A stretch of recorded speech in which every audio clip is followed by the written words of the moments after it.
Halo, selamat pagi anak-anak semuanya. Bagaimana kabar kalian hari ini? Semuanya sehat? Puji Tuhan, luar biasa.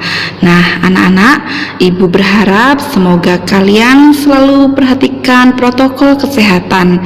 Jangan lupa kalian lakukan 3S. S yang pertama, selalu jaga jarak. S yang kedua, selalu pakai masker. Dan yang S ketiga, selalu cuci tangan dengan sabun setelah beraktivitas. Tujuannya supaya kita terhindar dari virus corona dan kita tetap sehat. Marilah anak-anak, sebelum kita belajar, kita berdoa terlebih dahulu. Dalam nama Bapa dan Putra dan Roh Kudus, amin. Tuhan Yesus yang baik, terima kasih atas penyertaan-Mu kepada kami, sehingga pada hari ini kami masih dalam keadaan sehat. Tuhan Yesus, sebentar lagi kami mau belajar. Kiranya Engkau menyertai kami. Bimbinglah kami Tuhan selama belajar ini, supaya kami dapat mengerti dengan materi yang akan Ibu Guru berikan kepada kami. Kemuliaan kepada Bapa dan Putra dan Roh Kudus, seperti pada permulaan, sekarang, selalu, dan sepanjang segala abad. Amin. Terpujilah nama Yesus, Maria, dan Santo Yosef untuk selama-lamanya. Santo Yusuf, doakanlah kami. Amin. Dalam nama Bapa dan Putra dan Roh Kudus. Amin. Baiklah anak-anak, hari ini kita mulai belajar ya. Nah, hari ini kita akan belajar tema 4, hidup bersih dan sehat. Subtema yang kedua, hidup bersih dan sehat di sekolah, pembelajaran yang ketiga. Tetap semangat ya anak-anak ya. Mari kita belajar bersama-sama. Tujuan pembelajaran kita hari ini yaitu yang pertama, menyebutkan cara menjaga kebersihan lingkungan sekolah. Sedangkan yang kedua, menentukan bangun datar berdasarkan banyak sisi, sudut, dan titik sudutnya.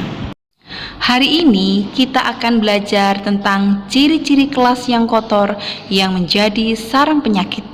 Bagaimana ya ciri-ciri kelas yang kotor? Mari kita simak ceritanya. Dayu dan teman-teman sedang belajar tentang ruang kelas yang tidak bersih.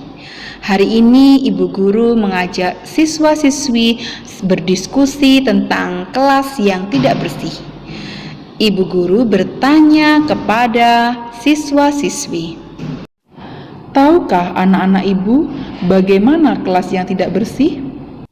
Lalu Dayu menjawab, tahu Bu, kelas yang tidak bersih banyak sampah yang berserakan Bu. Lalu Udin pun ikut menjawab, benar Bu, kelas yang tidak bersih juga banyak kuman Bu. bagus anak-anak Ibu, sampah harus dibersihkan, kemudian dipisahkan. Ada sampah basah dan sampah kering. Kita harus selalu menjaga kebersihan ya nak. Demikianlah anak-anak diskusi antara Ibu Guru dan siswa-siswi di kelas. Nah, dalam diskusi tadi Ibu Guru menjelaskan bahwa sampah itu dipisahkan. Ada sampah basah dan sampah kering. Hari ini Ibu akan menjelaskan kepada kalian tentang jenis-jenis sampah. Simak baik-baik ya nak. Sebelum kita mengenal jenis-jenis sampah, kita lihat dulu anak-anak. Di sini ada 3 warna tempat sampah yang berbeda. Ada yang hijau untuk sampah organik, warna kuning untuk sampah anorganik, untuk warna merah yaitu untuk sampah B3.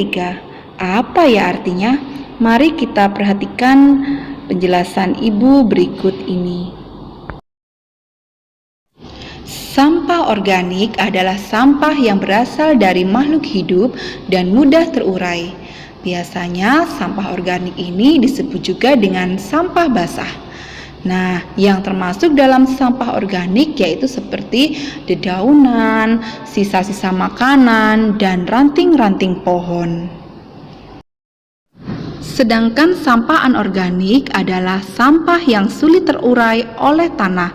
Biasanya disebut juga dengan sampah kering anak-anak. Nah, sampah anorganik itu contohnya seperti kaleng bekas, kantong plastik, dan botol plasma termasuk sampah anorganik anak-anak. Selanjutnya, sampah B3. Sampah B3 memiliki kepanjangan bahan berbahaya beracun. Sampah ini biasanya sampah yang mengandung bahan kimia. Contohnya sampah baterai, sampah lampu, dan limbah-limbah dari pabrik. Iya, perlu kalian ingat ya anak-anak ya tentang perbedaan antara sampah basah dan sampah kering. Sampah basah atau organik adalah sampah yang mudah terurai oleh tanah. Bukan berarti sampahnya basah dan mengandung banyak air. Kemudian, untuk sampah kering anorganik juga bukan merupakan sampah yang sudah kering dan tidak berair, melainkan sampah kering adalah sampah yang sulit terurai oleh tanah. Jadi, jika botol minum yang masih terisi air sebagian dan sudah dibuang, itu berarti botol minum tetap tergolong sampah kering ya, karena botol sulit diurai tanah, walaupun ada air di dalamnya. Sekarang kita lanjutkan ceritanya anak-anak. Kelas yang tidak bersih akan menjadi sarang penyakit. Debu dan sampah mengandung banyak kuman. Kelas juga akan menjadi sarang nyamuk. Maka dari itu anak-anak, kalian harus rajin membersihkan kelasnya supaya bersih. Penghuni kelas akan terserang macam-macam penyakit, misalnya batuk, flu, dan demam berdarah. Menjaga kebersihan kelas dan sekolah menjadi tanggung jawab bersama. Guru dan siswa harus sama-sama menjaganya. Jika ada yang membuang sampah sembarangan, harus segera diingatkan. Dengan sikap saling mengingatkan dengan baik, kebersihan kelas akan terjaga. Penyakit pun tidak akan bersarang. Nah, anak-anak, kalau kita mengingatkan teman, kita harus dengan sopan ya, tidak boleh dengan berkata-kata yang kasar ya, supaya tidak terjadi pertengkaran nantinya. Oke? Bisa ya anak-anak ya? Perhatikan gambar sekolah berikut ini anak-anak. Di sini terdapat logo Tutwuri Handayani pada papan sekolah. Logo ini berbentuk segi 5. Mari kita hitung berapa banyak sisi, sudut, dan titik sudut yang dimiliki oleh bangun segi 5. Bangun datar yang atas ini namanya bangun datar segi 5. Banyak sisinya ada 5 anak-anak, banyak sudutnya juga ada 5, dan banyak titik sudutnya juga ada 5. Sedangkan bangun datar yang bawah namanya bangunnya ada 6, banyak sudutnya ada 6, dan banyak titik sudutnya juga ada 6. Demikianlah pembelajaran dari Ibu hari ini. Apakah kalian sudah paham anak-anak? Jika ada yang mau ditanyakan, kalian bisa menghubungi Ibu melalui WA. Hari ini kalian mengerjakan penilaian harian atau PH4 Bahasa Indonesia. Kerjakan dengan teliti ya anak-anak ya. Tetap semangat. Marilah anak-anak kita akhiri kegiatan belajar kita hari ini dengan berdoa. Dalam nama Bapa dan Putra dan Roh Kudus. Amin. Tuhan Yesus, terima kasih atas segala penyertaan-Mu, karena Engkau telah menyertai kami dari awal hingga akhir belajar kami. Kiranya setiap apa yang kami pelajari tadi dapat kami ingat dan dapat menjadi sumber pengetahuan yang baru bagi kami. Kiranya Engkau memberikan kami hikmat agar kami tidak pernah berhenti untuk mau belajar. Demi Kristus Tuhan pengantara kami. Amin.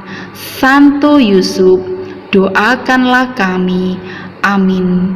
Dalam nama Bapa dan Putera dan Roh Kudus. Amin. Terima kasih anak-anak untuk pembelajaran hari ini. Ibu berharap kalian tetap semangat dalam belajar dan tidak boleh putus asa.